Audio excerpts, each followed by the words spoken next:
बिस्मिल्लाहिर्रहमानिर्रहीम। अस्सलाम वालेकुम जी, मैं नजमुल हसन बाजवा हूँ। नाज़रीन किराम, आज 26 जनवरी है, जुमा मुबारक का दिन है और मैंने आज सुबह वाली वीडियो में ही बता दिया था। आज जो पहले मैंने वीडियो की थी उसी में बता दिया था कि आज सुप्रीम कोर्ट से अच्छी खबरों का दिन है। आज सुप्रीम कोर्ट से खुशखबरियां आ सकती हैं। तो अब तक की इतलात के मुताबिक जितना एक्सपेक्ट किया गया था उससे ज्यादा अच्छी खबरें आ रही हैं।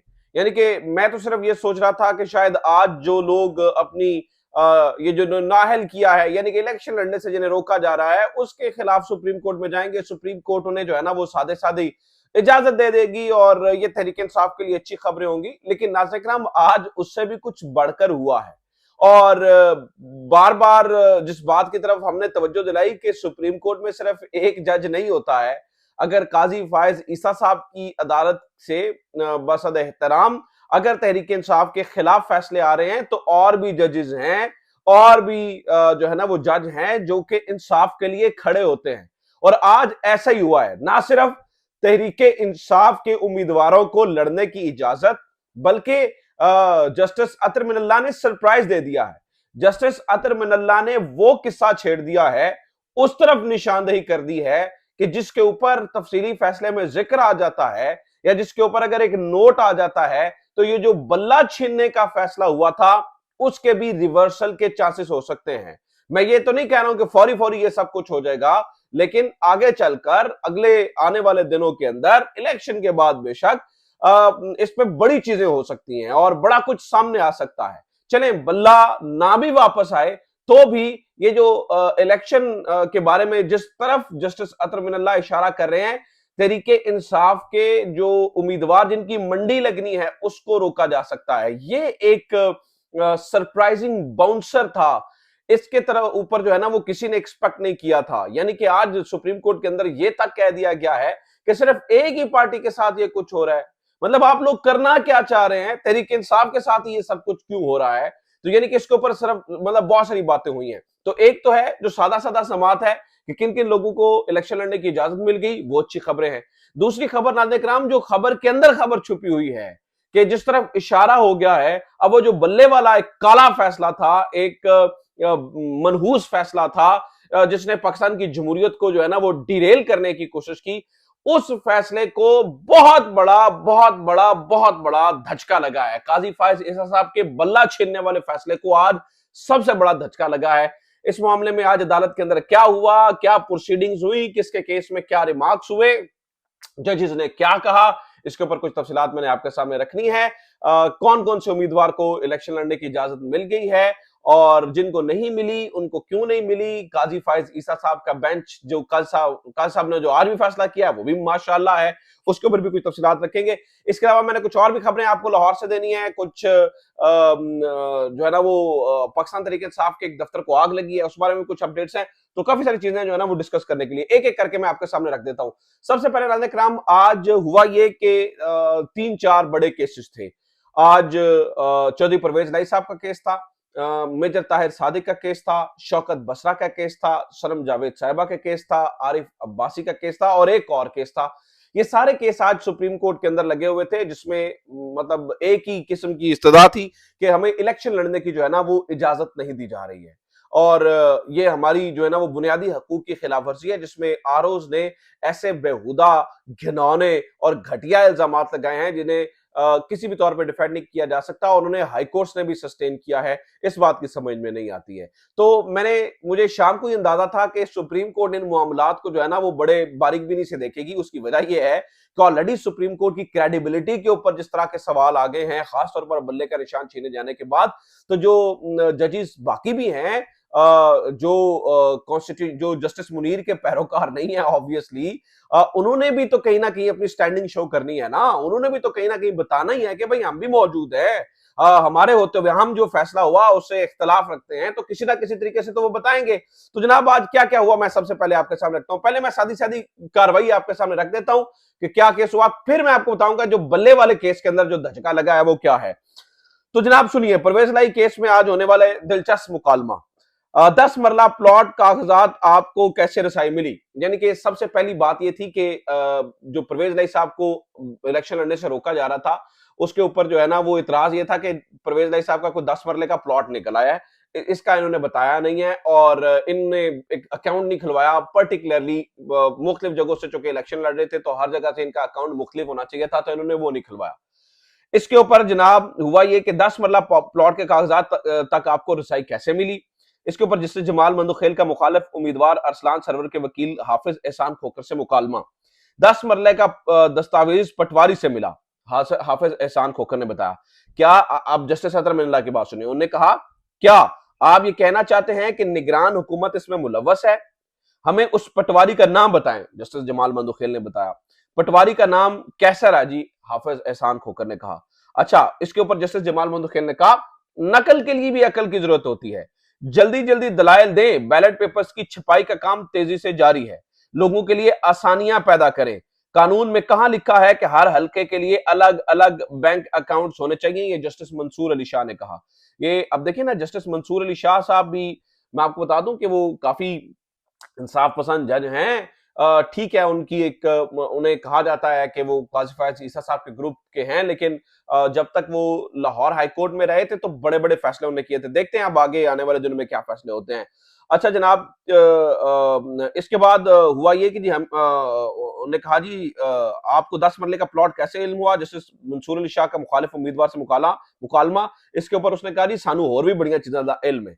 अच्छा नाज़रीन किराम, अब हुआ ये कि इस केस के अंदर चौधरी परवेज इलाही साहब को ये जो पीपी 32 है यहां से इलेक्शन लड़ने की इजाजत दे दी गई। इसके अलावा ताहिर सादिक साहब को भी इलेक्शन लड़ने की इजाजत दे दी गई।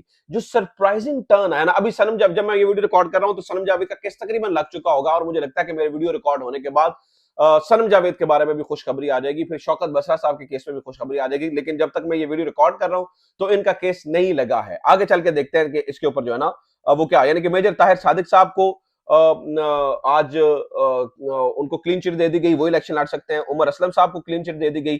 आरिफ अब्बासी साहब का केस बड़ा मुख्तलिफ है। आरिफ अब्बासी साहब का नाज़रीन किराम मामला ये हुआ था कि इनका जो केस था वो काजी फाइज ईसा साहब की अदालत के अंदर लगा हुआ था।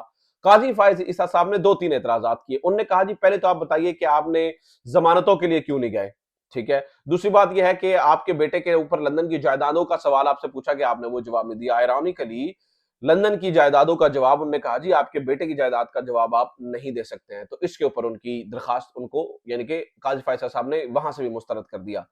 हालांकि नाज़रीन किराम दूसरे केस के अंदर ये बार बार जस्टिस मंसूर अली शाह और जस्टिस अतर मिनल्ला पूछ चुके हैं, जस्टिस जमाल मंदोखेल पूछ चुके हैं कि कहां लिखा है कि मफरूर होने की बुनियाद के ऊपर इलेक्शन नहीं लड़ा जा सकता। मफरूर होने की बात पे इलेक्शन, मतलब अगर आप मफरूर हैं तो आप इलेक्शन कैसे हो सकता है कि आप नहीं लड़ सके। इसके ऊपर भी नाज़रीन किराम आज जो है ना वो बात हुई। अच्छा, जिस चीज ने नाज़रीन किराम बड़ा एक जबरदस्त टर्न लिया ना, बात जहां पर बल्ले की तरफ चली गई, ये बड़ा इंटरेस्टिंग मामला हुआ। वो ये हुआ कि बात हो रही थी कि किसको इलेक्शन लड़ने की इजाजत है, किसको इलेक्शन लड़ने की इजाजत नहीं है। तो बात चली गई आर्टिकल 17 की तरफ। तो जस्टिस अतर मिनल्ला साहब ने रिमार्क्स दिए। उन्होंने ये सबसे इंपॉर्टेंट, उन्होंने कहा कि ये बताइए कि कहां लिखा है, ये कहां पर लिखा है कि जनाब आपको इजाजत नहीं है, और ये मामला आर्टिकल 17 का है। ये मामला अवाम, हमने इलेक्शन एक्ट की, अब सुनिए जरा, हमने इलेक्शन एक्ट की ऐसी तशरीह करनी है जो अवाम को मर्जी के नुमाइंदे मुंतखब करने से महरूम ना करे। ये भी उन्होंने कहा कि हैरत अंगेज है सिर्फ एक जमात के साथ इलेक्शन में ये सब कुछ होता है। इंतखाबात को इतना मुश्किल मत बताएं, आरओ का काम रुकावटें खड़ी करना नहीं है। ये आर्टिकल 17 देखें, बुनियादी इंसानी हकूक के तहत इस मुल्क की आवाम की अहमियत ज्यादा है।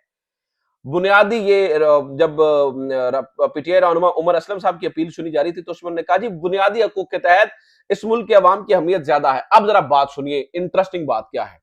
जस्टिस अतर मिनल्ला साहब दो बातें कह रहे हैं, आर्टिकल 17 और इलेक्शन एक्ट की तशरीह ऐसी करनी है जो अवाम के लिए आसानियां पैदा करे ना, जहां पर अवाम अपने नुमाइंदे मुंतखब कर सके।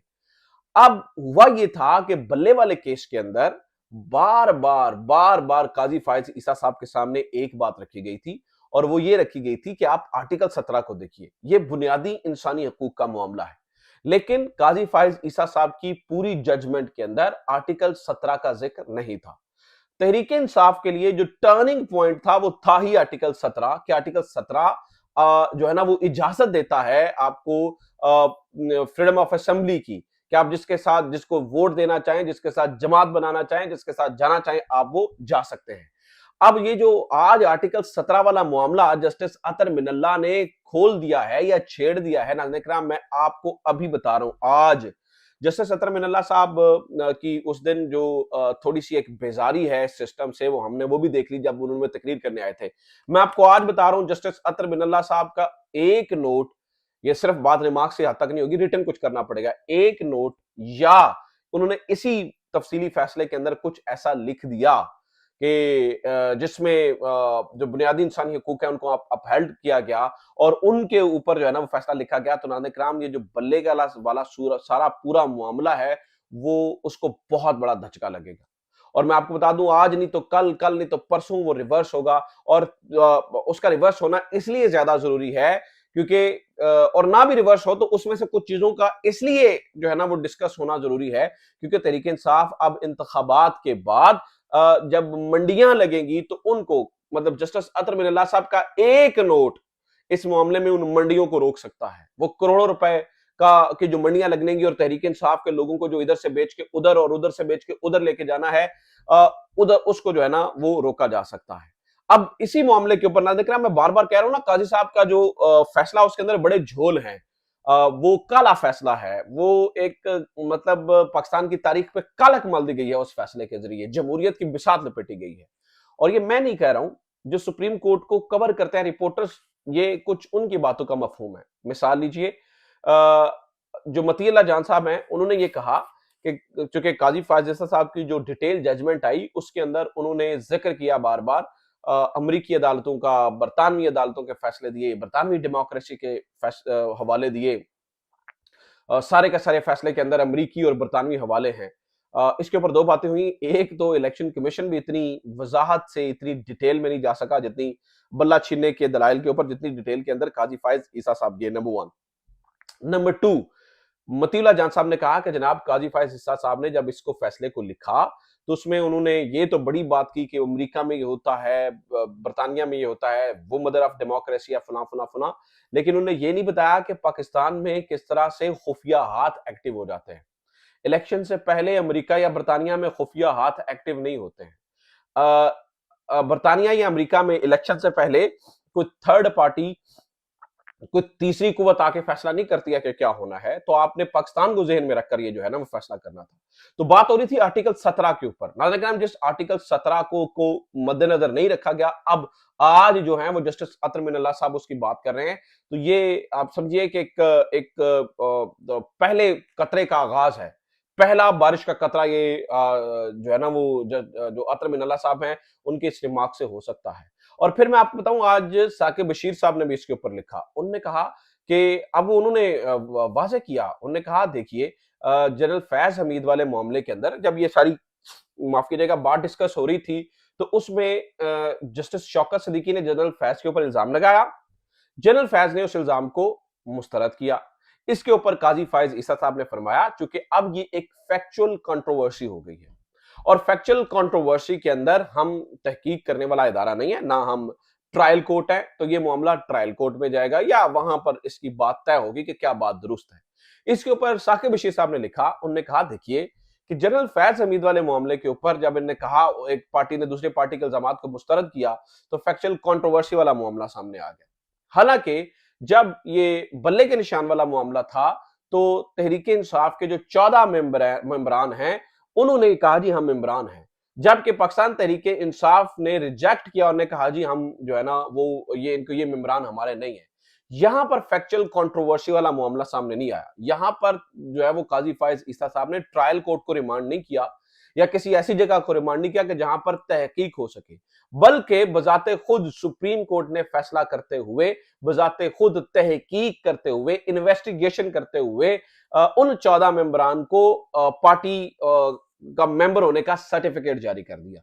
अब ये बिल्कुल एक मुख्तलिफ मामला है, यानी कि आप ये देखिए कि उधर आप जनरल फैज हमीद वाले मामले में आप कहते हैं नहीं हम तहकीक ही नहीं कर सकते, और यहां पर आप बगैर तहकीक किए आप 14 मेंबरान को पार्टी का मेंबर होने का सर्टिफिकेट जारी कर देते हैं। तो ये बहुत बहुत बहुत बड़ा मामला है। और फिर नाज़रीन किराम, अब उसी फैसले के ऊपर देखिए ना, काजी फैसल साहब ने वो अकबर एस बाबर साहब को मेंबर तो डिक्लेयर कर दिया कि वो मेंबर हैं पार्टी के, सुप्रीम कोर्ट से फैसला आ गया। अब उन्होंने, आपको पता ही है कि कल एक प्रेस कॉन्फ्रेंस की और उन्होंने कहा जी हम तो तहरीक इंसाफ के सारे अकाउंट्स मुंजमद करवाने जा रहे हैं और फलां और फलां और फलां, और इलेक्शन कमीशन को लिख भी दिया।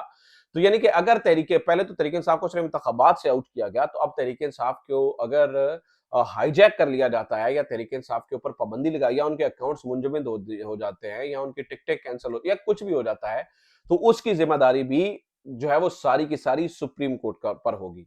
सुप्रीम कोर्ट उसके ऊपर जवाबदेह होगी कि जनाब, जवाबदेह क्या होगी, तारीख लिखेगी उस बारे में। काजी फाइज ईसा साहब इन सारी चीजों को इनिशिएट करने वाले हैं, तो वही इन सारी चीजों को जो है वो जवाब भी देंगे। तो ये नाज़रीन किराम अब तक की खबरें हैं।